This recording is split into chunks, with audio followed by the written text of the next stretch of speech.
Hello and welcome to episode 37 of Tall Guy Talks Travel with Rick Doherty, 37 in a row.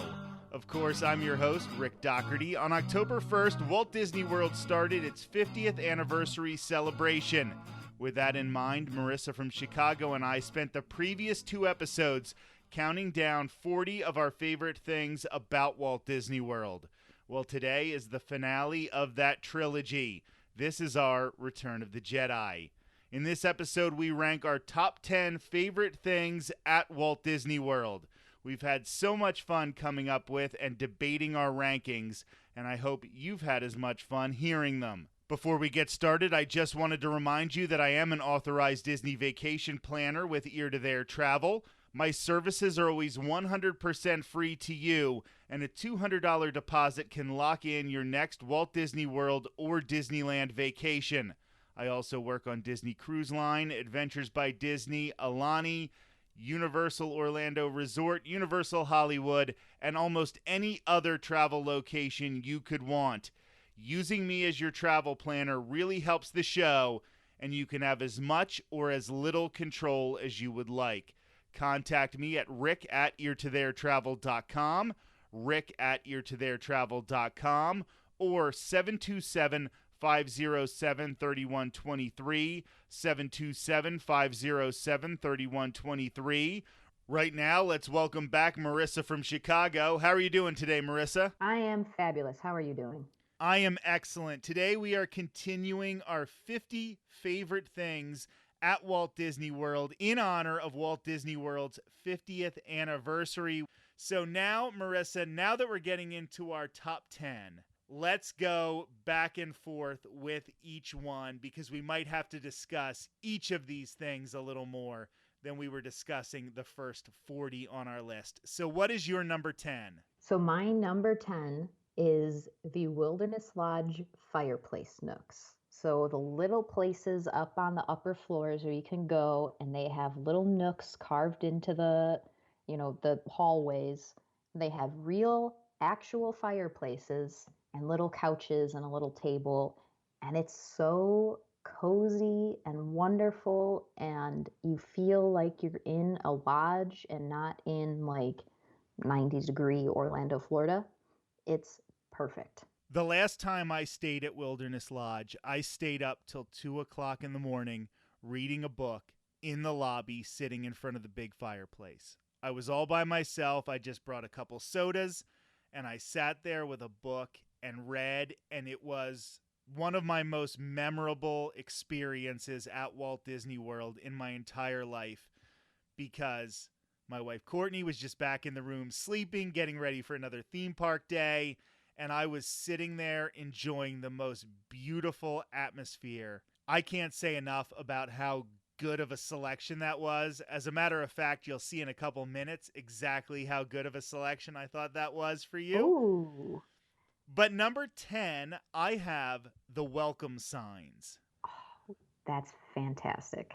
Whether you're coming in on Magical Express or if you're somebody like me who's a quasi-local, I mean, I live about an hour and a half away, driving under that sign every time. I go to Walt Disney World once a week, not once a year, not once a month even. I go once a week, and every time, if I'm on the phone with somebody and I'm about to drive under that, I'll say, hold on a second. And I'll just take it in as I go under there. The way I go under the sign, and then Tower of Terror kind of pops up right behind it. But Marissa, as somebody who never drives around Walt Disney World property, you're just always on the buses. Still, going under the sign when you're on Magical Express and the bus driver starts honking the horn and your vacation has finally started, it just feels like that's such an important part of the vacation. It really does. I mean, I know everyone talks about the Disney bubble, but it really feels like you're entering, like you're going through, passing through the bubble, and then you're in it, and it's Disney, and you're there, and you see that sign, and you're like, oh my gosh, okay, vacation is starting. And I am really mad that I totally forgot about that because that is such a good one. Well, thank you. I appreciate that. Number 9, what do you have, Marissa? I have, and I'm sure this is going to shock you that this is in my top 10, the Tree of Life. I knew you'd have it really high. So go into why it is that important. Because of all the icons, I've had 3 of the 4 park icons on my list already. Why do you think this deserves to be so high? It is just gorgeous. The Tree of Life, you look at it, you come into Animal Kingdom, and you see it, and you kind of go, okay, it's a tree. Great, fantastic. But when you get closer, you can see that there are actually animals carved into the trunk, and they're a part of the tree. Just like, Tree of Life, everything's connected. These animals are carved into the tree, and there's, I believe, over 300 of them. And it's so intricate and so detailed and so gorgeous to see this. And then seeing it lit up at night, and you get to see all these beautiful animals on there. It's such a great icon. Another underrated thing, I believe.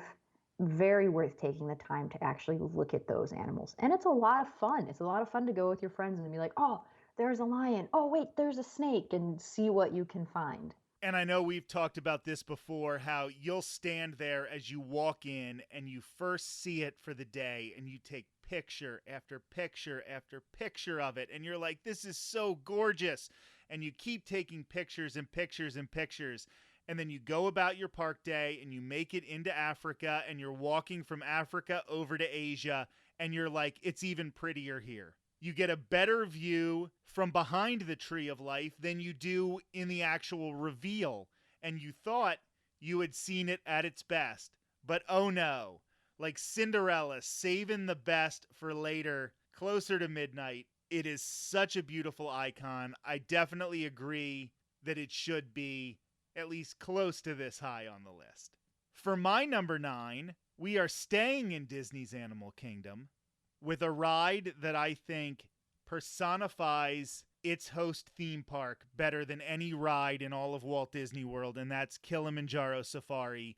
It is a different ride each and every time you ride it because you can't control what's going to be happening with the animals. Maybe you see the lions really well this time, but you can't really see the cheetahs, and then the next time the cheetahs are on display, or the zebras will just, and this has happened to me, just start running in unison right across your car. The entire reason for the theme park, animal conservation, natural conservation, it covers that. It is something that you can get in other places, but you're always going to get it better at Walt Disney World. I just love it. I can't say enough about it. And it has a little bit of that Jungle Cruise vibe, where if you have a really good tour guide, your experience is that much better. I completely agree with everything you said. I mean, this is just a fantastic ride. The animals are great. It does completely embody the theme of the park. It's really, really close to a perfect attraction, I would say. And what do you have at number 8, Marissa? Okay, so number 8, I have Soarin', which I know, it's high on my list, but that's another nostalgia one for me where it gets me, and memories of riding it with my family and my parents and my mom who's afraid of heights. Finally getting her to go on that and her coming around to enjoying it. That is part of why I love that one so much. So I'm a little biased. I have it higher up because of, again, those nostalgic memories. So I'm going to tell a very quick story about a time when I didn't know as much about Walt Disney World as I know now. There was a time when I went a long gap in between visits, and I was moving across the country, and my mother lives in Florida, so I was like, well, what if we met up as I was driving across the country in Florida? We'll go to Walt Disney World for 2 days, and then I'll continue on my journey.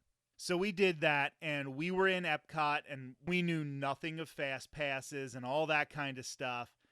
And a cast member was helping us make our fast pass selections on one of those little boards that they had. This was how long ago it was. I am now a Disney vacation planner, an authorized Disney vacation planner who knows enough about Walt Disney World to plan your entire vacation. And this is how little I knew at the time. Anyway, And the cast member is helping us, like, well, what do you think you want to do today? And then all of a sudden he goes, oh my God. And he just clicks on Soren. And he's like, that never happens. Soren is never available like that. He was so excited. We knew nothing of what we were about to experience. And it was still Soren over California at the time. And we did it, and we were hooked. I think you have it too high on your list, but I understand why you have it. I was even going to include the Soren pre-show with Patrick, your chief flight attendant, because I think that is so iconic. The nice work, pal. I love Soren. I absolutely love it. I have great memories of it too, so I'm not going to blame you, even though you do have it a little too high on the list. Number 8, Festival of the Arts. There is nothing I enjoy more than talking to people who create things.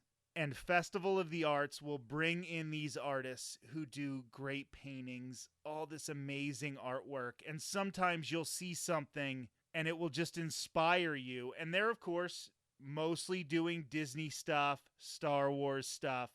So they're being inspired by the same things that inspire you, that inspire all of us who are into Disney. And you can meet some of these artists periodically. And like I said, when somebody creates something from scratch and has this vision, and I just love to hear people talk about sharing their vision. I love Festival of the Arts. The food is really, really good. The only problem is it's a little more expensive because they go so in depth into the display. If you have an Instagram account that needs some likes, go to Festival of the Arts because the food is going to get you those clicks. My favorite festival, obviously you had Epcot food festivals in general on your list earlier. I just think I had to have it that high. Number 7.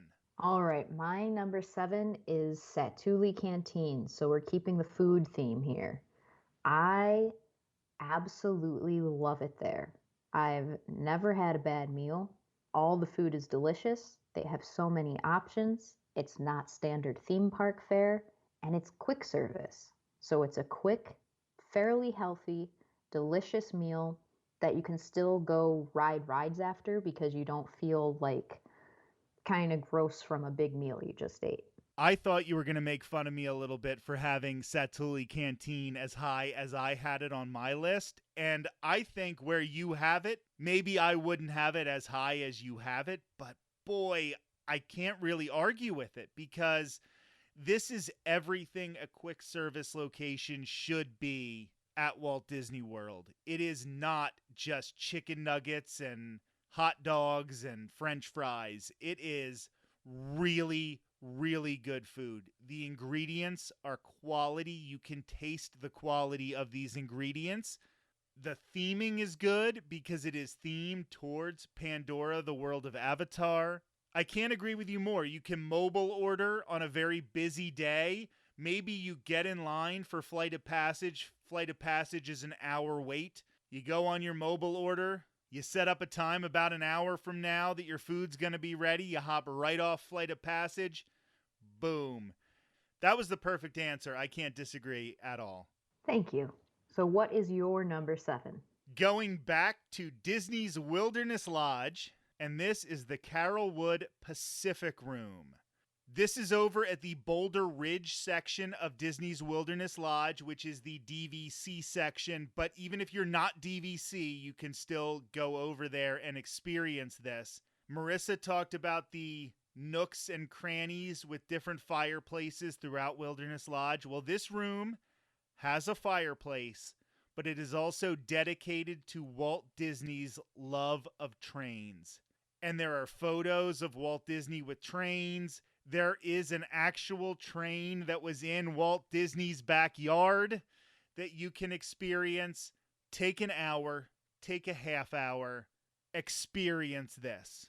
If you are a Walt Disney World fan, if you love the Walt Disney World Railroad, if you understand how important transportation is to the story of Disney parks, you will love this room, and it is a great place to just sit down with a Joffrey's coffee and just take in all of the ambiance around you. the Carrollwood Pacific Room at Disney's Wilderness Lodge in the Boulder Ridge section. Trust me, you will not be disappointed. I love this so much because I had no idea this existed. And now I'm so excited because I'm absolutely going to take time to check this out. And I can't wait. That is such a good, underrated hidden gem to point out. If you're not staying at Wilderness Lodge, it's okay. Maybe do a mobile order from Roaring Fork, the quick service location. Get yourself into Wilderness Lodge, get yourself parked, and then walk over. You don't need a lot of time here, but you do need to just be able to relax and sit down and take in everything. I love it. Number 6, Marissa. All right, well, we are staying at Wilderness Lodge for my number 6, and we are heading over to Geyser Point, which is another wonderful location. It's open air, so it's covered, but all the sides are open, and you have this beautiful view of the water right in front of you. And the food is very, very good as well. And it's just such a great little place. If you're in Magic Kingdom for the day, take the boat over, take the time to go maybe check out the room, and then go eat at Geyser Point. And it's just a nice little break from the parks, delicious food. I love it. Things that have made the list. The Carrollwood Pacific Room at Disney's Wilderness Lodge. The nooks and crannies and the different fireplaces at Wilderness Lodge. Geyser Point, Whispering Canyon Cafe. We have also mentioned Artist Point and Roaring Fork Restaurant. All of that is at Wilderness Lodge. If you're not getting the point by now, Wilderness Lodge. Spend as much time as you can at this resort, because it is the best Disney has to offer. I used to think the best resort on Walt Disney World property was the Polynesian. I no longer think that. It is Disney's Wilderness Lodge. 100% agree. So, what is your number 6? This one might be a nerdy one, and this might be one that gets me made fun of like I teased you on some of yours. Number 6, in Epcot, heading to World Showcase, the France Pavilion, Impressions de France, the movie in the France Pavilion.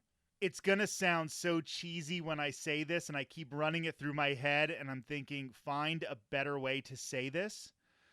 But I'm just at peace when I am watching Impressions de France.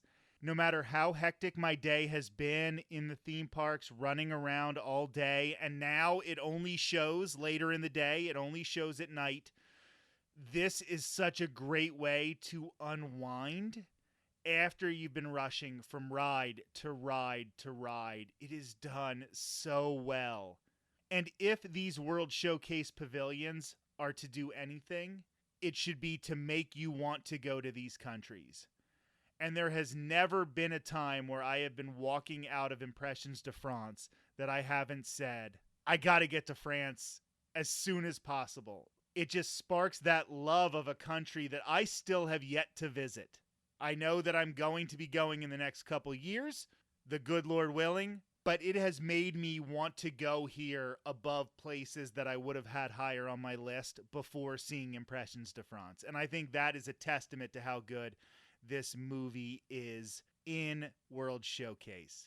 I accept your reasoning for Impressions de France, but also number 6. All right, I just want to say you give me grief for having PhilharMagic in my top 20, but you have that in your top 10. So I understand it. I accept it. I won't push back on it, but I just want to put that out there.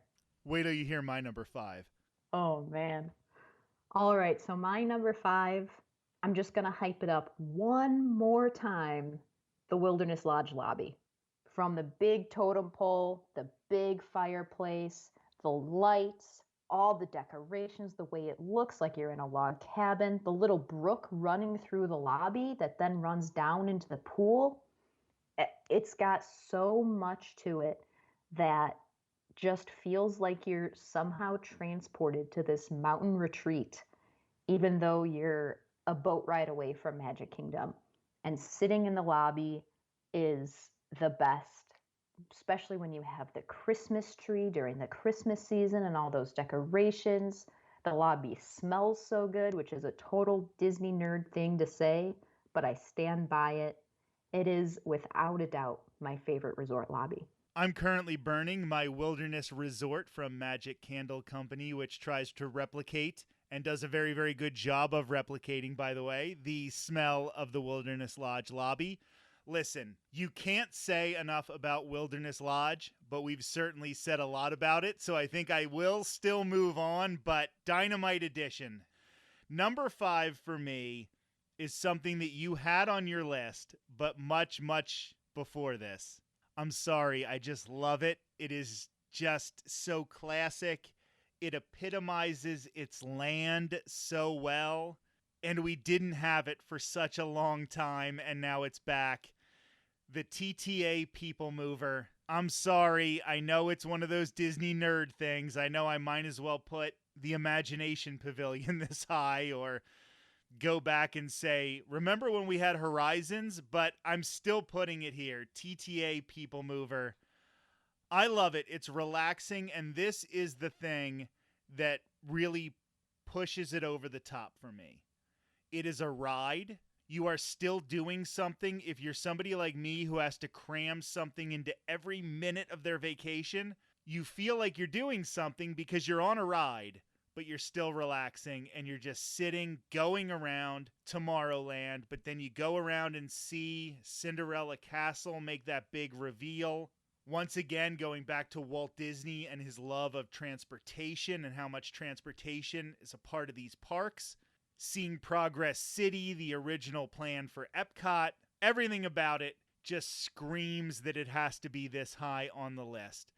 You know what? I'm not going to push back on that at all. I love the People Mover. You are completely correct in every single thing you said. It is a fabulous ride, fabulous for the history of the parks. Everything about it is just so good that, you know what? It does deserve that spot. No argument. Number 4. All right, number 4. I have Main Street USA at night.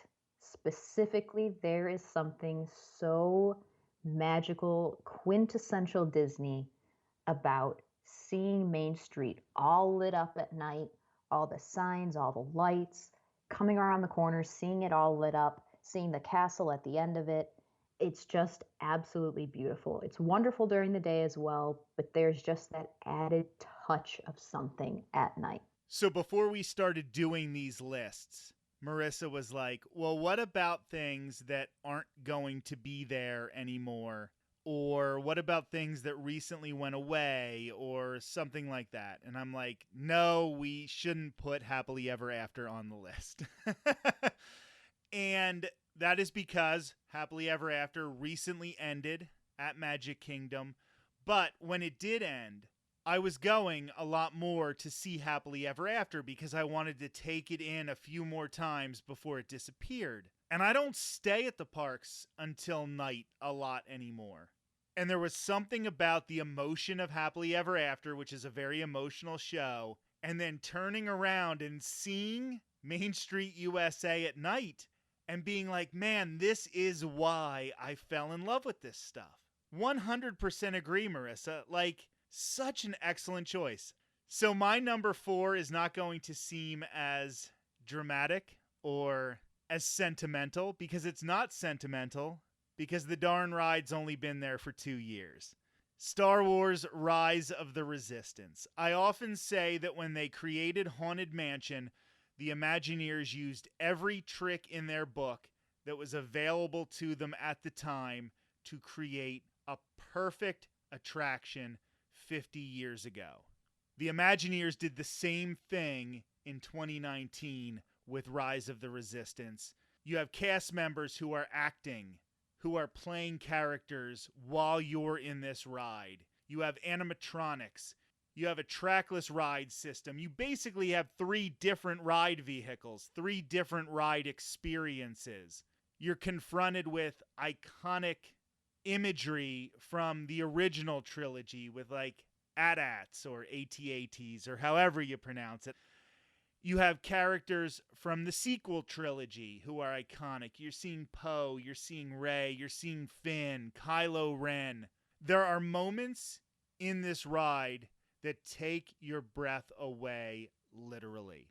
I have ridden this with people for the first time they've ever gotten to experience the ride.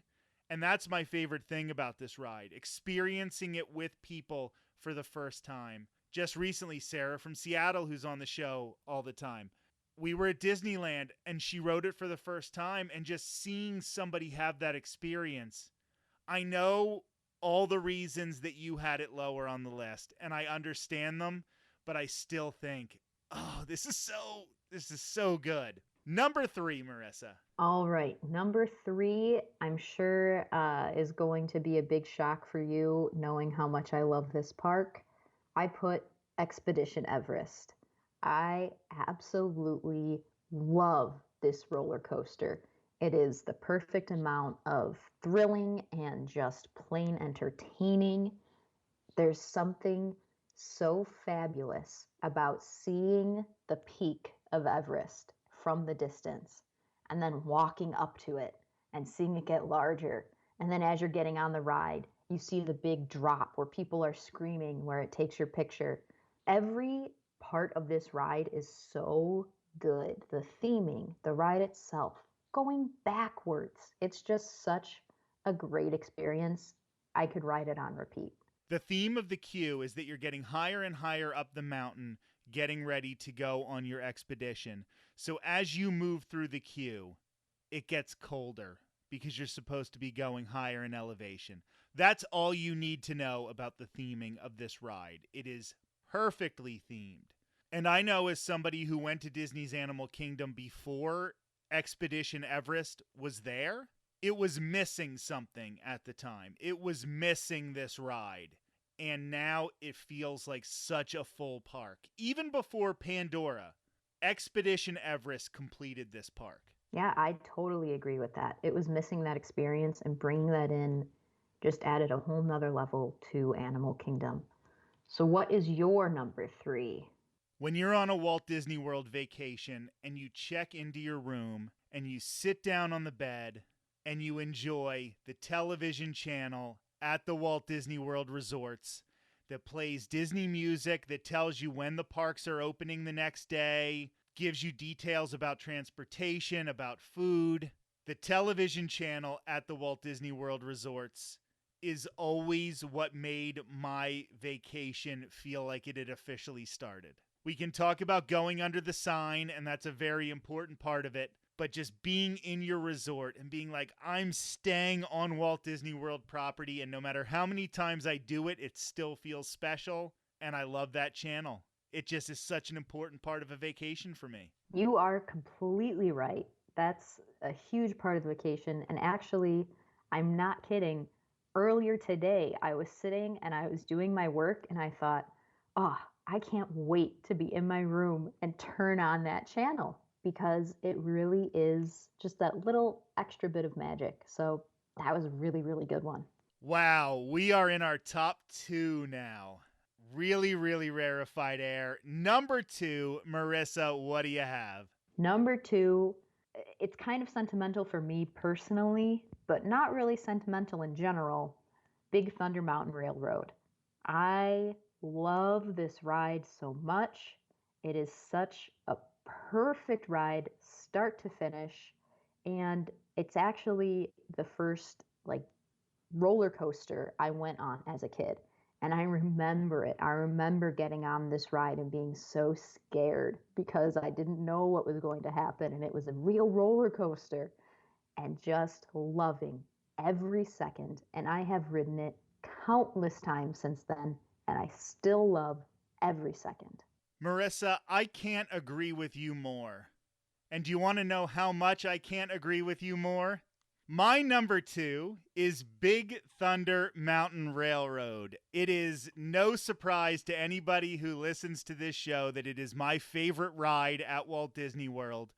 I think it is everything that Disney does well, done to perfection. It is a roller coaster, so it gives you some thrills, but it's not so thrilling that it's not accessible to almost all of your party. Yes, there's some kids who are going to be too short. Actually, my wife Courtney hardly ever rides it because she's a little afraid of the kidney stone stories that she's heard. But almost everybody in your party can ride this ride. It is a great second roller coaster. If they do Barnstormer and they can handle Barnstormer, get them on Big Thunder Mountain Railroad. The rock work is beautiful. You climb that mountain and look to your right and get to see Space Mountain and Cinderella Castle and the Contemporary Resort. Everything about it is so, so good. I know people tease me for loving this ride so much, but I stand by it being at number 2. Obviously, Marissa does as well. Great minds, I guess, is what they say. Wow. That's funny. I was wondering if we were ever going to overlap things, and we're getting through this whole list, and I'm thinking, oh, there's no way. But number two, we finally did it. We had the same exact one, and it was so well deserved. I could kind of tell that it was going to happen when you said Expedition Everest, because I was going to make a comment about it being the next step from Big Thunder Mountain Railroad. And then I thought, wait a minute, she hasn't had that on her list yet. I could foresee it happening. Anyway, now is the moment of truth, Marissa. We are at number 1 of all the things, and Marissa and I go to the parks a lot. She travels from Illinois. I used to travel from all different parts of the country before, and now I go every week. What keeps us coming back? What is the biggest thing that keeps us coming back? Marissa, what's your number 1? When you talk iconic Disney World, when you think the thing that defines Disney, that people think of when they think of the parks, Cinderella Castle. It is the most iconic part of the parks. Everyone thinks of that castle. I said it before, but you round Main Street and you see that at the end, and it is beautiful and magical, and you are in Magic Kingdom, in Disney World, whether you're on vacation or whether you're just visiting for the day, it doesn't matter. It still feels amazing. Walking underneath it, standing at the balcony and looking out over Main Street, it's just such an iconic, essential part of every Disney vacation. There is no way around it. Not even coming around Main Street, USA, but when you get on the monorail or on the ferry boat, and there's that big reveal from all the way across Seven Seas Lagoon. Anybody who's been to Disneyland knows their castle is so much smaller. Sleeping Beauty Castle is so small. But Walt knew there was going to have to be this bigger reveal at Walt Disney World. So they made a much, much bigger castle. And you're right. That is what people think when they think about Walt Disney World. When I have a client who maybe has some kids, has never gone before, doesn't know the ins and outs like we know them, and I ask them, what parks do you have to do? And they say, the one with the castle. They don't know the names. They don't know it's Magic Kingdom. They don't know what rides are there. They know they have to get their kid in front of that castle and get that picture. I would agree with you 100% about that answer. Except I think my number 1 is even more important to your vacation experience than Cinderella Castle, and that is the cast members, because the cast members are the ones who really bring the magic, even when you don't realize it. When you walk into the Emporium and the floors are spotless, that's cast members. When your kid is having a tantrum before getting onto a ride and they get calmed down right before they start that experience, that's not you doing that. That's cast members. They are always there, always making sure that you have the best experience possible. Some of my absolute closest friends are cast members, so maybe I'm a little biased, but I know these people personally, and I can say this for a fact. They wake up every morning thinking, how can I make these people's vacations better? You don't get that kind of service in other areas of life. When people say, how are you an adult with no kids and you keep going to these theme parks with princesses and pirates and all of this stuff. It is because when I am at Walt Disney World, when I am at Disneyland, I am getting service that I can't get anywhere else in the world. And it's because of the cast members. So I had to put them at number one. And I know it might have been too vague. I know I might have broken our own rules, but I don't care because they deserve this recognition. You know, I absolutely, completely, 110% agree with you. I had this as my number one, and then I thought, oh no, that's too vague. I can't do it. So I'm going to take that. That's going to break our rules. I can't say it. So my honorary number one, my true original number one, was the cast members. Stolen valor. Don't try to kiss up it. the cast members now. You It's know you have a vacation coming up and you're trying to make them all like you again. No, I'm just kidding. It's the number one in my bonus, but maybe I can't do this section that I wrote down on my notes. You're right. The cast members bring that magic to life. Without them, they would just be theme parks. At the end of the day, it would just be parks with rides that you go to. Fantastic. But the cast members bring that feeling, that emotion, that vibe that is Disney. That's something extra that you cannot get anywhere else.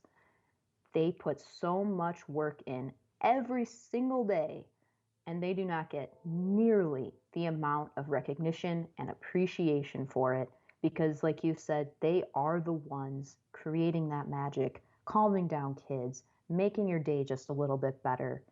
They are magical. I don't want to tell stories out of school and talk about somebody who didn't give me permission, so I'm just going to be very vague about this. But one of my best friends came from a completely other part of the world. She moved to another country where it would be easier for her to move from that country to the United States so that she could work at Walt Disney World in the retail locations. Name me one other place that you can go to a retail location and somebody moved to 3 different countries for the chance to work there. Every day, these people wake up and you are top of their mind. Your vacation, your kids, your family. We just can't say enough about them. And everything we do, all these friendships that we have all made through Walt Disney World, all of the money that I make as a travel agent, all of the money Marissa spends, all of the money I spend, it is all because of these people. And we joke about, whether they should have counted as being number one or whatever, but I think we can both agree, number one, because they deserve it on any list. Without a doubt. They are the true heroes of the Disney parks. I think a bit the unsung heroes. And if you are in a Disney park and you're having a good day in a Disney park, which I am sure you are, thank a cast member for it because they work very, very hard to make that happen. Once again, Marissa, thank you so much for joining me. Thanks for having me. It is always a ton of fun to be on the show, and this was a lot of fun to do. I really enjoyed ranking our top 50 Disney things that we love, even though it was very difficult. As much as we teased each other for different selections, we also spent a lot of time saying that we 100% agreed on other things, and that last statement is definitely true for both of us. Thank you for joining me for episode 37 of Tall Guy Talks Travel with Rick Doherty. I will be back with a brand new episode next Thursday. Until then, have a great week.